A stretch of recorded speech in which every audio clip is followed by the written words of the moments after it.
sehingga penyembahan doa lebih fokus kepada kasih karunia Tuhan yang berlimpah dan melupakan kasih karunia yang diterima melalui pengorbanan. Dan ketika orang sudah menerima kasih karunia Tuhan, seberapa besar orang berkorban bagi Tuhan. Pengorbanan orang sebagai orang percaya sesungguhnya cuma simpel, mengucap syukur. Nah, bagaimana mengucap syukur? Sedangkan berbeda. Saya percaya berbeda.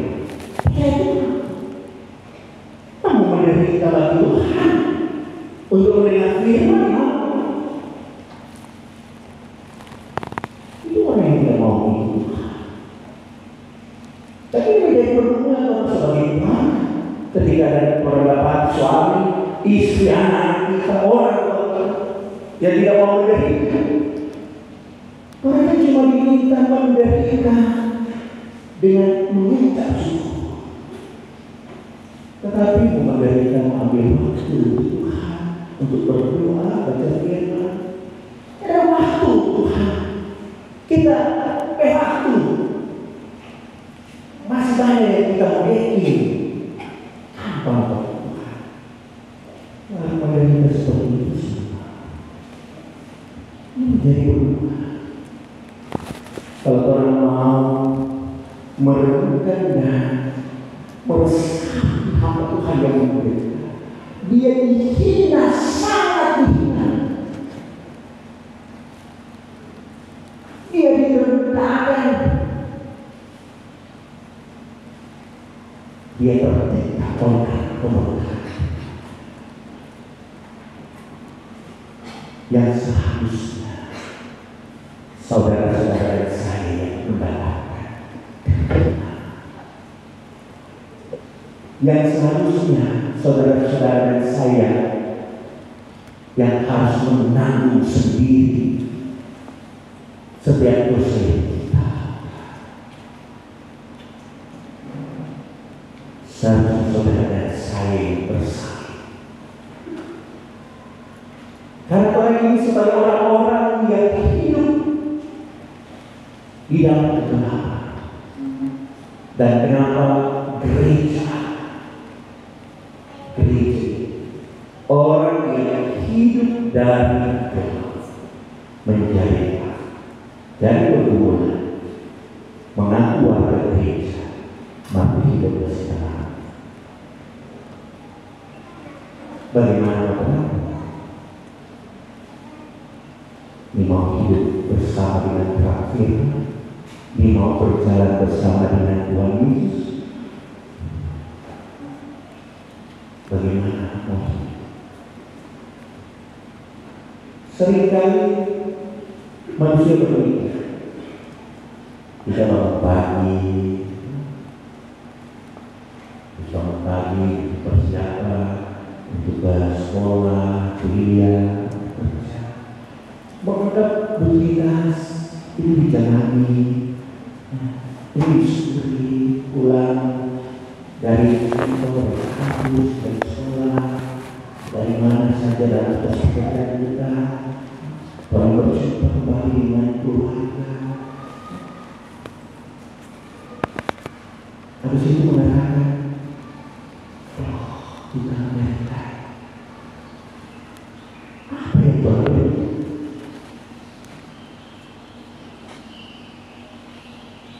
Apakah orang menderita karena keluhan fisik, menderita karena tekanan dari atasan, atau karena beban psikis, atau kelelahan secara?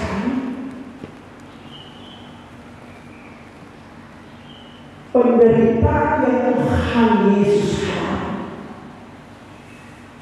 penderitaan untuk melawan kuasa kegelapan. Dan sesungguhnya sebagai orang percaya, ketika Tuhan sebagai warga gereja yang hidup dari dalam sudah ditarik keluar ke dalam terang Kristus, maka sesungguhnya penderitaan orang, penderitaan yang berusaha keluar dari Dia, bukan meratapi Tuhan. Banyak orang bersungut-sungut, oh ini masuk lagi tapi hidup merasa bahwa kita memang sudah layak, kita sudah dikasih tidak layak yang dikasih iman. Ini kok datang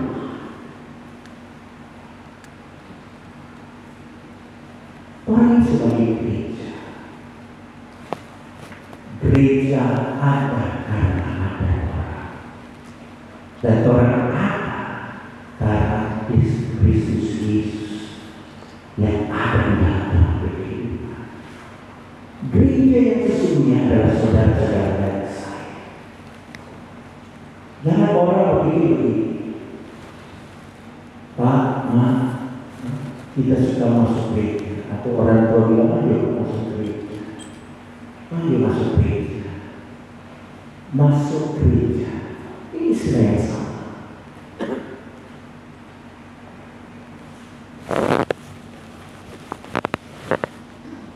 Bukan berarti orang memasuki gereja yang kelihatan, gereja yang dibangun, tetapi orang yang adalah gereja. Karena percuma ada dunia besar kalau gereja orang tidak, dan kehadiran orang di gereja, kehadiran orang karena orang disertai oleh Roh Kudus yang memutuskan sehingga telah mampu melewati setiap pergumulan. Beberapa hari ini yang orang jalan, orang memuji, orang lain di sini, Tuhan makasih. Dan itu berbeda. Waktu lalu mereka berdua dan memang sementara berkala ada supaya ada yang membawakan pujian yang berhari-hari tahun, baik pribadi, pernikahan. Ini juga kalian pujian tidak lebih tidak lihat.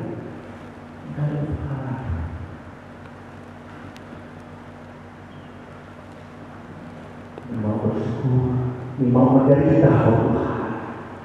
Mereka Tuhan cuma membawa diri. Mana begitu mudah, berkata dimasukkan ke neraka. Satu waktu Tuhan bisa mengambil apa yang jadi milik Tuhan.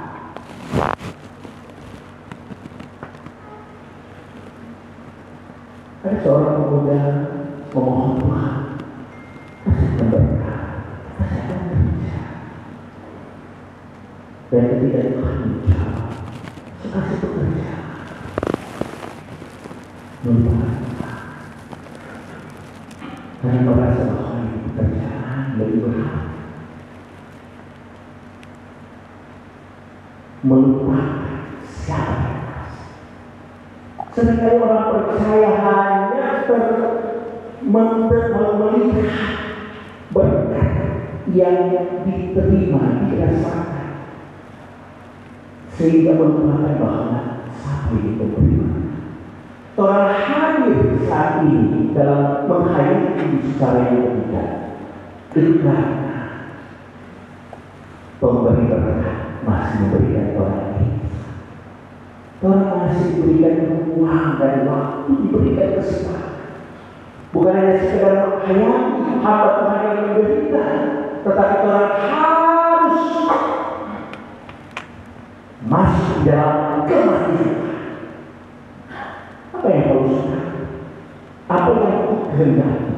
Ialah mengenal Tuhan Dan aku masuk dalam persekutuan dengan kematian Tuhan, mematikan manusia-manusia yang lain, dan aku hidup yang dibaharui. Ini yang dikehendaki oleh Paulus. Apa yang saudara-saudara kehendaki dari saya? Apakah Tuhan cuma menghendaki dia yang mengasihi? Maka sia-sia memberikan hidup. Kalau Tuhan cuma menginginkan dunia ini mengasihi, dunia ini mengasihi. Orang harus selalu memikirkan suatu harapan bagi masa depan. Banyak orang yang berharap pada masa depan ada jaminan bagi anak-anakku. Tidak salah, hal itu tidak dikali. Orang meminta mendoakan orang sebagai orang tua agar supaya anak-anak kita, tapi anak-anak mereka memiliki suatu iman dan iman kepada Yesus Kristus yang menunjukkan kasihnya kepada anak-anak, biar mereka hidup di dalam bentuk harapan yang kekal, sehingga mereka bukan mencari apa yang dunia kasih. Orang belajar dari berapa bulan ini, kemarin 2 hari saja hujan viral, mana yang sedihnya baru 2 hari. Ketika orang lihat bagaimana rumah-rumah berendam, apa yang orang bakar dengan kelebihan?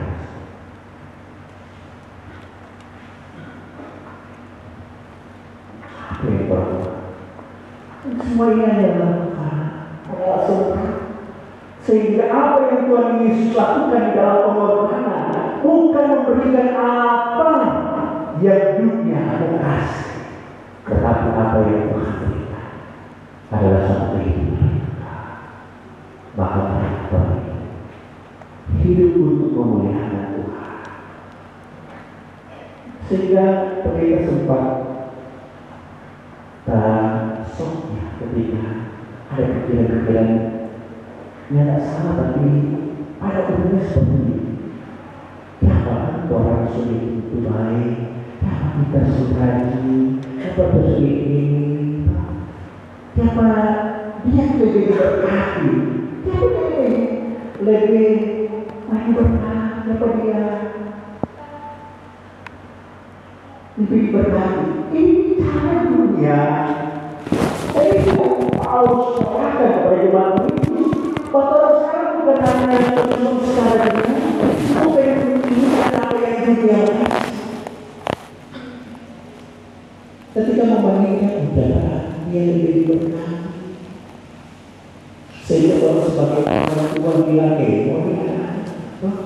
mesti keras agar supaya orang ini berkati.